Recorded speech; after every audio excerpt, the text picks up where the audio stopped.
बिस्मिल्लाहिर्रहमानिर्रहीम।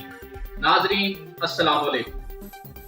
80% IPPs हुकूमत पाकिस्तान के खानदानों की मलकियत है। ये गौहर इजाज साहब पिछले कई दिनों से बड़ी तफसील से ये डिटेल सामने रख रहे हैं। आइए नाजरीन आयशा बख्श का प्रोग्राम देखते हैं।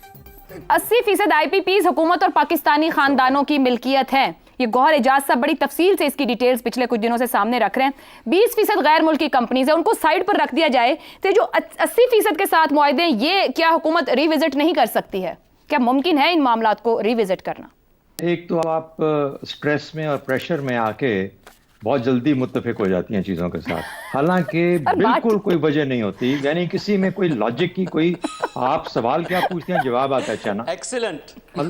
अच्छा एक बात और ये मुत्तफिक होने वाली बातें नहीं है। जो आप बात करी थी 100% दुरुस्त कर रही थी।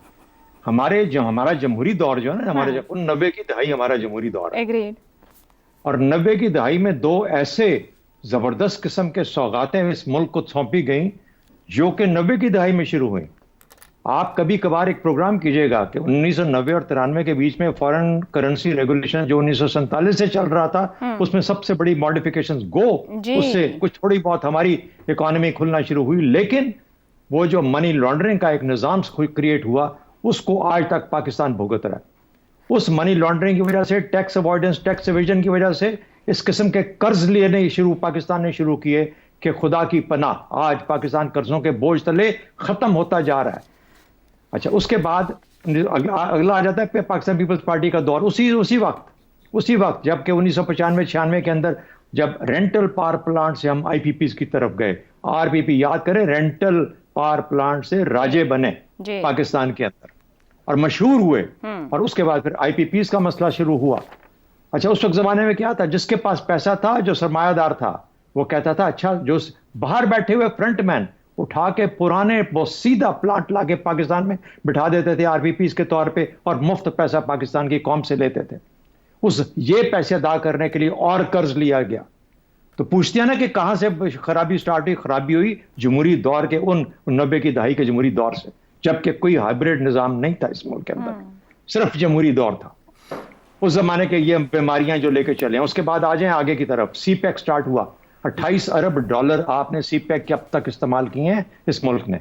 62 अरब की कमिटमेंट थी, 62 अरब डॉलर की, 28 आपने खर्च किए। 21 अरब डॉलर के वो प्लांट जो चीन अपनी पोल्यूशन की वजह से बीजिंग को दुनिया का सबसे आलूदा तरीन शहर करार दिया गया, उन्होंने अपने जो पुराने प्लांट थे बिजली पैदा करने वाले उनको खत्म कर दिया, और खत्म करके उठा के जब हमने CPEC साइन किया, 21 अरब के जो प्लांट थे वो 2013 के अंदर यहाँ पे आके लगे पाकिस्तान के अंदर। क्या बात करते हैं आप? और आज आप चीन के साथ वो मायदे नहीं कर सकते। आपने पूछा कि पाकिस्तानियों के साथ हर एक का फ्रंट मैन है। जो बाहर से भी आए हैं ना, इनमें भी चेक करें किस किस के फ्रंट मैन है बैठे हुए। ये खुद इदारे हमारे जो पाकिस्तानी हुकूमत के जो पावर प्रोड्यूसर्स हैं उनको भी जा रहा है कैपेसिटी चार्जेस। और खुदा की पनाह उसके बाद कहा गया कि हम ये ला रहे हैं, तुमने 14 से 18% बिजली एक भी ना पैदा करना। 14 से 18% तक मायदे किए गए कि डॉलर में हम पैसे देंगे तुम्हें। कहा गया कि तुम पेट्रोल या फ्यूल जो है उसका पावर प्लांट का वो तुम प्रोवाइड करोगे। पाकिस्तान और डॉलर खर्च करता रहा वो फ्यूल इंपोर्ट करने के लिए। अच्छा तो कहीं ना कहीं पे इस जुल्म और ज्यादती को, ये जो डाका आपने लफ्ज यूज किया है, उसको रुकना चाहिए था। उन्होंने कहा कि मुशर्रफ दौर में आपने इतनी बिजली लगा दी थी, पिछले जमहूरी दौर से इतनी बिजली लगा दी थी कि मुशर्रफ के दिनों के अंदर उन्होंने कहा कि इसको एक्सपोर्ट कर दो, पाकिस्तान में इतनी गुंजाइश नहीं है। उससे बड़ा डाका आपने 200 अरब डॉलर हर सालाना एशियन डेवलपमेंट बैंक आपको देता है कि अपने ट्रांसमिशन सिस्टम को बेहतर करो, अपने तरसील के निजाम को बेहतर करो। पाकिस्तान के पास 45,000 मेगावाट, ये मुराद सईद को तो नहीं सुन लिया कहीं, 45,000 मेगावाट बिजली पाकिस्तान के अंदर इस वक्त आपके पास एग्जिस्टिंग कैपेसिटी है, ठीक हो गया। और 5 सालों में 50,000 हो जाएगी। और जो डिलीवर करने की तरसील करने का निजाम है सिर्फ और सिर्फ 25,000 एट बेस्ट 25,000 आप दे सकते हैं पाकिस्तानियों को। 50,000 की कैपेसिटी आपने लगाई हुई है पावर प्लांटों की। ये जुल्म नहीं है, डाका नहीं है। असल में कर्ज से पहले आपको ये, और कर्ज की बुनियाद भी ये तमाम मुआहदे हैं डॉलरों में लेके ये लोग अपने बैंकों में वापस अपने अकाउंट में बाहर लेके जाते हैं। बैठ के खाते ठीक पाकिस्तान होगा। में चरा गए, पाकिस्तान में हाँ जी, हाजमा जो होता है, हजम जो बाहर बैठ के करते हैं। ठीक घर है। बनाए हुए हैं इन लोगों ने, घर बनाए हुए हैं जिसका जवाब नहीं दे पाते आज तक। ये झूठ बोलते हैं इस कौम के साथ और हमें कहानियां सुनाते हैं बैठ के यहाँ पे। ठीक है जी। इसलिए खुदा का हाँ, नहीं मुझे बात कर लेने दीजिए। ये आपने ऐसी बात छेड़ी है, पाकिस्तानी तबाह बर्बाद हो रहे हैं। गारों में नहीं रहते थे, भूल गए हैं आप? क्या बावजूद क्या थे? पट्टे देते थे, पट्टे जानवरों को डालते थे और अब आके क्या बन के बैठ गए? पट्टे डालने वाले। गारों में नहीं रहते थे, बिजली थी उस जमाने में, अब क्यों नहीं गारों में जाके रहते? तो पाकिस्तानियों को यह सबक दिया जा रहा है। उन्होंने जूतियों का जिक्र किया, मैं आपको बहुत कुछ और बता सकता हूं। जिसके पास पैसा था उसने कहा इसके अंदर हर कोई शामिल है जी। आपकी आज आपने अशराफिया का जिक्र किया ना, ठीक है। अशराफिया में से भी हर एक शामिल है जिसने वहां पे पावर प्लांट लगा के बैठे हुए हैं और इसी तरीके से पैसे खाए जा रहे हैं। सबसे पहले इन 80% का गला घोंट दो। इस चीन वालों को बोलो 21 अरब हम नहीं दे सकते, हमारे साथ मामला करना है, सही वाला मामला करो। और रूस ने करके दिखाया है ये चीज, पाकिस्तान क्यों नहीं कर सकता? ठीक है जी, ऐसे मुमकिन है।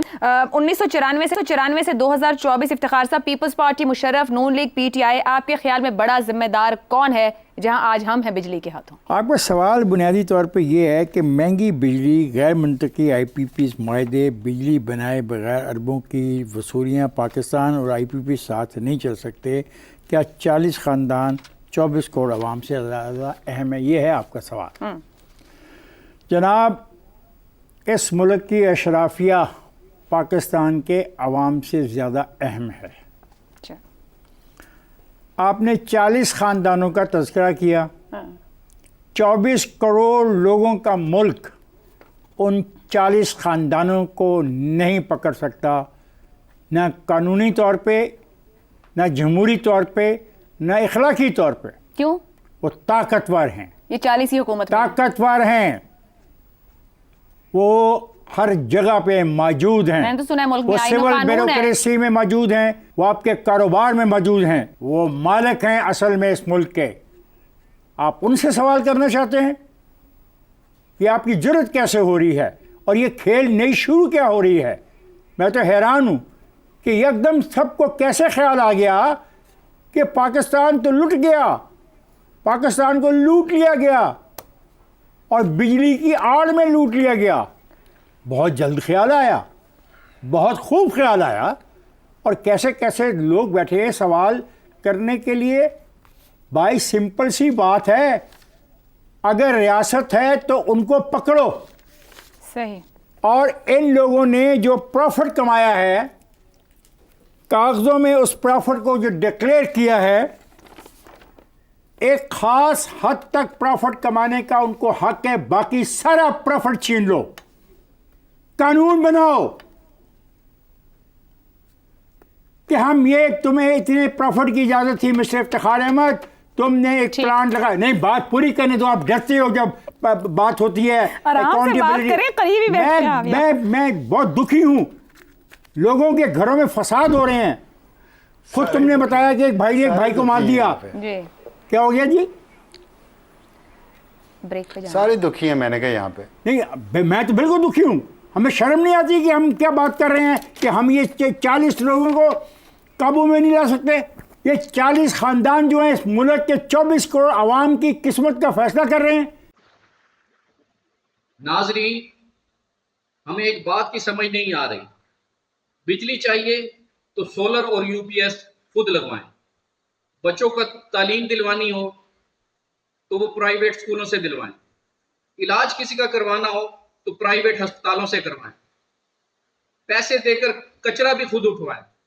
गटर भी बंद हो जाए ना तो पैसे देकर खुलवाने पड़ते हैं। चौकीदार रखना हो